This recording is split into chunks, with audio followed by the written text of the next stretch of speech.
نبی کریم صلی اللہ علیہ وسلم نے فرمایا، اللہ تعالیٰ نے کوئی بیماری ایسی نہیں بنائی جس کا علاج پیدا نہ کیا ہو۔ کچھ چیزوں میں یقینی شفا ہے، جن میں نمبر 1 شہد ہے، ہنی۔ ابو سعید رضی اللہ عنہ سے روایت ہے کہ ایک آدمی نبی صلی اللہ علیہ وسلم کی خدمت میں حاضر ہوئے اور عرض کیا کہ میرا بھائی پیٹ کی تکلیف میں مبتلا ہے۔ آپ نے فرمایا اسے شہد پلاؤ۔ پھر دوسری مرتبہ وہی صحابی حاضر ہوئے، آپ نے اسے اس مرتبہ بھی شہد پلانے کے لیے کہا۔ وہ تیسری بار آیا اور عرض کیا کہ میں نے عمل کیا ہے لیکن شفا نہیں ہوئی۔ آپ نے فرمایا اللہ تعالیٰ سچا ہے اور تمہارے بھائی کا پیٹ جھوٹا ہے، اسے پھر شہد پلاؤ۔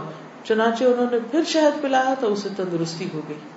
کیونکہ قرآن مجید میں آتا ہے نا کہ شہد کے بارے میں کہ وہ شفا ہے، فیہ شفاء للناس۔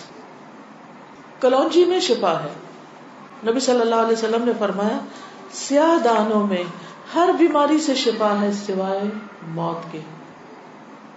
عجوہ کھجور، رسول اللہ صلی اللہ علیہ وسلم نے فرمایا عجوہ جنت کے پھلوں میں سے اور اس میں زہر سے شفا۔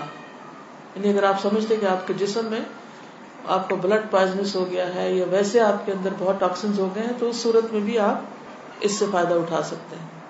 نبی صلی اللہ علیہ وسلم نے فرمایا جو شخص روزانہ چند عجوہ کھجوریں کھا لیا کرے اسے اس دن رات تک زہر اور جادو نقصان نہیں پہنچا سکیں گے۔ بعض جگہ 7 کھجوروں کا ذکر ہے اور بعض اس میں چند دانوں کا ذکر ہے۔ تو اگر افورڈ کر سکے تو 1 دانہ ہی روز کھا لیں، 3 کھا لیں، 5 کھا لیں، 7 کھا لیں۔ لیکن یہ ہے کہ ایسے شخص کو اگر کوئی زہر بھی دے یا اس پہ کوئی جادو کی کوشش کرے تو اثر نہیں ہوگا۔ اسی طرح برنی کھجور کی قسم ہے۔ رسول اللہ صلی اللہ علیہ وسلم نے فرمایا سب سے بہترین کھجور برنی ہے، وہ بیماری کو دور کرتی ہے اور خود اس میں کوئی بیماری نہیں ہے، یعنی شفا کا ذریعہ ہے۔ پھر زمزم۔ ابو جمرہ کہتے ہیں کہ میں ابن عباس رضی اللہ عنہ سے لوگوں کے بے قابو ہجوم کو دور رکھتا تھا۔ ابن عباس ایک اسکالر تھے، مفسر قرآن، تو لوگ ہجوم کر دیتے تھے ان پر، لیکن کچھ عرصہ نہ جا سکا۔ بعد میں جب حاضر ہوا تو ابن عباس نے مجھ سے اتنے دن نہ آنے کی وجہ پوچھی۔ میں نے عرض کیا کہ مجھے بخار ہو گیا تھا۔ ابن عباس کہنے لگے کہ رسول اللہ صلی اللہ علیہ وسلم نے فرمایا بخار جہنم کی گرمی کے اثر سے ہوتا ہے، اس لیے اسے آب زمزم سے ٹھنڈا کیا کرو۔ یعنی بخار کے مریض کو آب زمزم پلائیں بھی، ماتھے پہ پٹیاں بھی کریں، چھڑکاؤ بھی کریں، کسی بھی طریقے سے اس کو ٹھنڈا کریں زمزم کے ساتھ۔ پھر پانی سے علاج۔ نبی صلی اللہ علیہ وسلم نے فرمایا جب کسی کو بخار ہو جائے تو 3 رات سحری کے وقت اس پر ٹھنڈا پانی بہایا جائے، یعنی صبح ارلی مارننگ۔ اب یہ وقت آپ نے خود مقرر کیا ہے، اس لیے اس وقت کی پابندی کرنا مسنون طریقہ ہوگا۔ بعض اوقات لوگ خود سے خود ایسی چیزیں اپنے لیے لازم کر لیتے ہیں، وہ ٹھیک نہیں۔ پھر ہے گائے کا دودھ۔ عبداللہ سے روایت ہے کہ رسول اللہ صلی اللہ علیہ وسلم نے فرمایا اللہ تعالیٰ نے بڑھاپے کے علاوہ ہر بیماری کا علاج نازل کیا ہے۔ گائے کا دودھ لازمی طور پر استعمال کیا کرو کیونکہ یہ ہر قسم کا درخت چرتی ہے، یعنی جو جانور مختلف درخت چرتے ہیں پھر ان کے دودھ کے اندر اس کا اثر آ جاتا ہے، یعنی وہ ایک طرح سے ان کے دودھ میں بہت ساری میڈیسنز خود بخود شامل ہو جاتی ہیں۔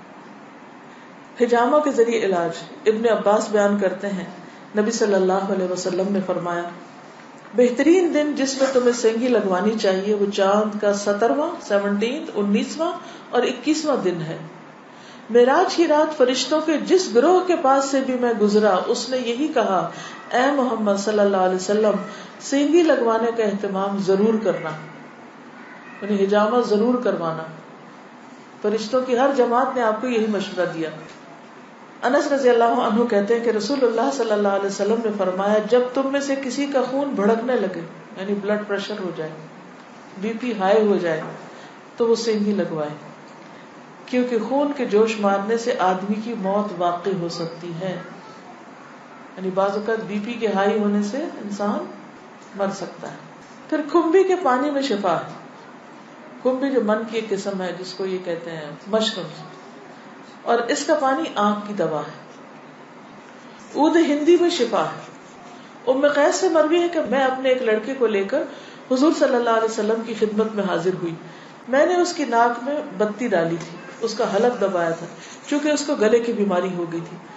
آپ نے فرمایا تم اپنے بچوں کو انگلی سے حلق دبا کر کیوں تکلیف دیتی ہو؟ یہ عود ہندی لو، اس میں 7 بیماریوں کی شفا ہے. ان میں سے ایک ذات الجنب، پسلی کا برم یعنی کہ نمونیا. اگر حلق کی بیماری ہو تو اس کو ناک میں ڈالو، اگر ذات الجنب ہو تو حلق میں ڈالو. یعنی بعض چیزیں ناک کے راستے بھی ٹپکائی جا سکتی، بعض گلے میں ڈالی جا سکتی.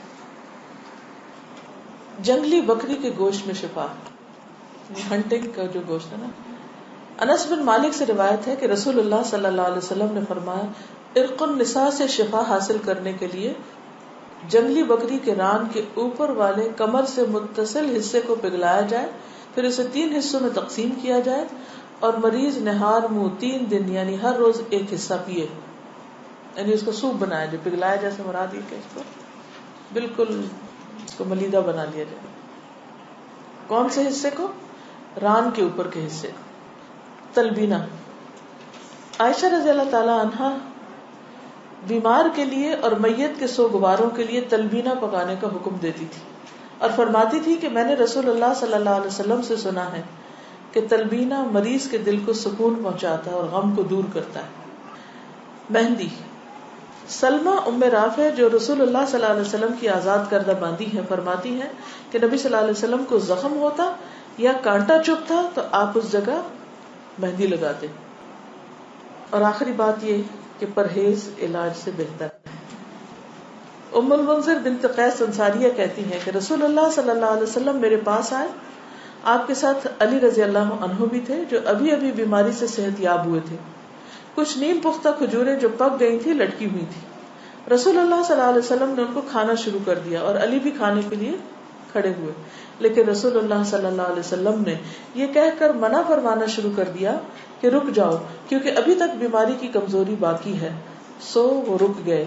میں نے جو اور چکندر کا ایک کھانا تیار کیا اور آپ کے پاس لے کر آئی. رسول اللہ صلی اللہ علیہ وسلم نے فرمایا علی یہ کھاؤ، یہ تمہارے لیے زیادہ مفید ہے.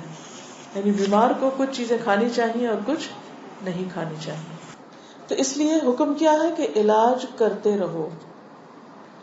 اللہ نے کوئی بیماری ایسی نہیں رکھی جس کا علاج نہ رکھا ہو سوائے موت اور بڑھاپے کے. اسی طرح معالج کو دکھانا چاہیے. جابر بن عبداللہ سے روایت ہے کہ رسول اللہ صلی اللہ علیہ وسلم ایک بیمار کی تیمارداری کے لیے تشریف لے گئے اور فرمایا تم لوگ اس کے لیے کوئی طبیب کیوں نہیں بلاتے؟ انہوں نے کہا اللہ کے رسول صلی اللہ علیہ وسلم آپ بھی ہم کو یہ حکم دیں گے، یعنی آپ بھی کہتے ہیں کہ ہم طبیب کو بلائیں. آپ نے فرمایا اللہ تعالیٰ نے جو بیماری اتاری ہے اس کی دوا بھی نازل کی ہے. تو طبیب یا معالج کو دکھانے کا حکم کیوں ہے؟ اس لیے کہ وہ صاحب علم ہے، صاحب تجربہ ہے، اس کے پاس ایکسپیرینس ہے. تو جب انسان کو کسی بھی چیز کے بارے میں علم نہ ہو تو حکم کیا ہے قرآن کا؟ فَاسْأَلُوا أَهْلَ الذِّكْرِ إِن كُنتُمْ لَا تَعْلَمُونَ. جاننے والوں سے پوچھو اگر تم نہیں جانتے، چاہے کوئی دنیاوی مسئلہ ہو یا کوئی دینی مسئلہ ہو. پہلا کیا ہے؟ توکل، اللہ پہ بھروسہ کہ شفا مجھے دے گا تو وہی دے گا، اور جو بھی کچھ کرے اس میں یہ نہ سمجھے کہ اس چیز کے اندر کوئی چیز ہے، وہ اللہ ہی نے ڈالی اس وقت. دوسری چیز ہے دعا کرنا، دعاؤں سے علاج. تیسری چیز صدقہ کرنا. کوئی بیماری آئے تو صدقہ کیا جائے. ہمارے عام طور پر کالے بکرے کا صدقہ کیا جاتا ہے، تو اس کے لیے ضروری نہیں آپ چاہے بکرے کا کریں، چاہے مرغی کا کریں، چاہے کسی چڑیا کا کریں، چاہے کوئی بھی صدقہ کریں، چاہے کھانے کی چیز کا کریں یا کوئی کپڑے کا یا کسی بھی شکل میں. حضرت حسن بصری سے روایت ہے کہ رسول اللہ صلی اللہ علیہ وسلم نے فرمایا داؤوا مرضاکم بالصدقہ، اپنے مریضوں کا علاج صدقہ کے ذریعے کیا کرو. یعنی آپ کو کوئی تکلیف ہوئی فوراً جا کے صدقہ نکال دیں. تیسری چیز کتاب اللہ سے علاج، یعنی قرآن مجید شفا ہے. اور یہ کہاں سے پتہ چلتا ہے؟ خود قرآن مجید سے ہی پتہ چلتا ہے. وَنُنَزِّلُ مِنَ الْقُرْآنِ مَا هُوَ شِفَاءٌ وَرَحْمَةٌ لِّلْمُؤْمِنِينَ وَلَا يَزِيدُ الظَّالِمِينَ إِلَّا خَسَارًا. اور ہم قرآن میں جو کچھ نازل کرتے ہیں وہ مومنوں کے لیے تو شفا ہے اور رحمت ہے، مگر ظالموں کے خسارے میں ہی اضافہ کرتا ہے. تو قرآن مجید میں جو کچھ ہے وہ سارے کا سارا شفا ہے. لیکن یہ جو کسی پہ خود سے پابندی خود ساختہ لگا دینی ہے نا کہ 300 بار پڑھو یا 1000 بار پڑھو یا رات کے وقت پڑھو یا صبح کے وقت پڑھو یا عشاء کے بعد پڑھو، وہ بعض اوقات لوگوں کو بلا وجہ کی مشقت میں مبتلا کرنا ہوتا ہے. اور نبی صلی اللہ علیہ وسلم کی سنت سے اس کا کوئی ثبوت نہیں کہ آپ نے صحابہ کو کوئی خاص نمبر بتایا ہو اور یہ کہا ہو کہ یہ اس وقت میں بیٹھ کے پڑھو یا اندھیرا کر کے پڑھو یا پانی کے کنارے پہ جا کے بیٹھ کے پڑھو. یہ پھر خود ساختہ پابندیاں ہو جاتی ہیں اور لوگ بھی ڈرنے لگتے ہیں کہ اگر یہ 41 دن نہ پڑھی یہ چیز تو کام نہیں ہونے کا. نہیں، اللہ تعالیٰ تو ایک دفعہ سے بھی سنتے ہیں. لا الہ الا انت سبحانک انی کنت من الظالمین. اصل چیز ہے کہ اخلاص اور شوق کے ساتھ انسان پڑھے. صرف اس کو ایک رٹو طوطے کی طرح رٹتے رہتے ہیں، پڑھتے رہتے ہیں، نہ کوئی یقین ہوتا ہے، نہ کوئی روح ہوتی ہے اور نہ ہی کوئی سمجھ ہوتی ہے کہ کیا پڑھ رہے ہیں. تو یہ ٹھیک نہیں. اسی طرح غیر شرعی علاج سے بھی پرہیز کرنا چاہیے. قیس بن سکن اسدی کہتے ہیں کہ عبداللہ بن مسعود نے اپنی بیوی کو دیکھا کہ اس نے خسرے کی بیماری کی وجہ سے تعویذ پہنا ہوا تھا. خسرہ کی بیماری معلوم ہے جو سارے جسم کے اوپر وہ دانے آ جاتے ہیں. آپ نے اسے سختی سے کاٹا اور کہا کہ عبداللہ کی آل شرک سے بیزار ہے. ہم نے رسول اللہ صلی اللہ علیہ وسلم سے یہ بات بھی یاد کی ہے کہ بلا شبہ جھاڑ پھونک، تعویذ اور محبت کا جادو شرک ہے. یعنی کسی کو مسخر کرنے کے لیے جادو کرنا، کوئی ایسے ٹوٹکے کرنا، وہ بھی شرک میں آتا ہے. یعنی بعض خواتین ہوتی ہیں نا، وہ اپنے شوہر کا دل جیتنے کے لیے بابوں کے پاس چلی جاتی ہیں، وہاں سے کچھ عملیات کرواتی ہیں، تو یہ شرک میں آ جاتا ہے. اسی طرح کوئی چیز باندھ کے اسے گلے میں لٹکا لینا، یہ بھی درست نہیں. اس کو پڑھنا چاہیے. اور شرک یا دم جو ہے یہ سب کچھ پھر شرک میں شامل ہو جاتا ہے. اسی طرح حرام ادویات بھی منع ہے. نبی صلی اللہ علیہ وسلم نے حرام ادویات کے استعمال سے منع فرمایا ہے. ابو ہریرہ سے روایت ہے، سنن نبی داؤد. آپ نے فرمایا جس نے حرام چیز کے ساتھ علاج کیا اللہ تعالیٰ اس کے لیے اس میں شفا نہیں رکھے گا. یعنی حرام شفا نہیں دیتا، وہ مزید کسی بیماری کو بڑھانے کا ذریعہ بن جاتا ہے. آج کل آپ دیکھیں کہ کتنا زیادہ سائیڈ ایفیکٹس کے بارے میں آپ سنتے ہیں. تو بعض اوقات ایسی دوائیاں جو ایک مرض کو بظاہر کیور کرتی ہیں، وہ اپنے ٹاکسنز اور جگہوں پر اتنے زیادہ پیدا کر دیتی ہیں کہ جس سے ایک مرض جاتا ہے تو ایک اور نکل آتا ہے، جو مکمل شفا نہیں ہوتی. الکوہل سے علاج کرنا منع ہے. بعض لوگ کھانسی وانسی میں وہ دیتے ہیں نا برانڈی، اور کہتے ہیں بس ایک چمچہ بچے کو پلا دو تو ٹھیک ہو جائے گا. چاہے اس سے وہ ٹھیک ہو بظاہر، لیکن وہ مزید مرض پیدا کرنے والی، وہ شفا کا ذریعہ نہیں بلکہ بیماری ہے. نبی صلی اللہ علیہ وسلم نے جو فرمایا کہ 3 چیزوں میں شفا ہے، اس میں ایک شربت اصل، شہد پینا، اور دوسرا شرطت محجم، یعنی اس کے کٹ میں وہ جو حجامہ والا کٹ لگاتا ہے، اور تیسرا داغنا. تو میں تمہیں داغنے سے منع کرتا ہوں. 2 طریقے ٹھیک ہے، شربت اصل ٹھیک ہے، شرطت محجم ٹھیک ہے، لیکن داغنا ٹھیک نہیں.